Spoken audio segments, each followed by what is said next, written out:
భవిష్యత్తు మీరు చిన్నప్పుడు ఎట్లా లైఫ్ స్టైల్ ఉన్నది, ఇప్పుడు ఎట్లా మారింది, రాబోయే 5 ఏళ్లలో 10 ఏళ్లలో మరి మీ తరం, మీ పిల్లల తరం, ఆ తర్వాత తరం ఇట్లే ఉంటుందే? ఉండదు. డెఫినెట్గా మార్పు అనేది నిరంతరం జరుగుతూ ఉంటుంది. ఆ మార్పు మనం వద్దంటే ఆగుతుందే? ఆగదు.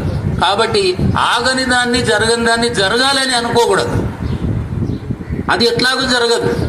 జరగని దాన్ని కూడా జరగాలి అనుకుంటే అది జరగదు. జరగకపోతే మనలో అసంతృప్తి వస్తుంది.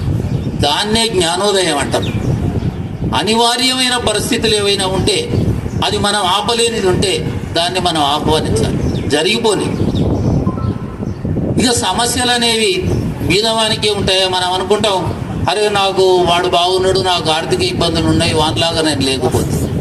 మరి ఆర్థిక సమస్యలు టాటా బిర్లాలకు ఉంటాయి, రిలయన్స్ వాళ్ళకు ఉంటాయి, అంబానీ వాళ్ళకు ఉంటాయి, మనకంటే ఎక్కువ ఉంటాయి వాళ్ళకి సమస్యలు. ఎవరైతే సంతృప్తిగా జీవించగలుగుతున్నాడో వాడే ధనవంతుడు.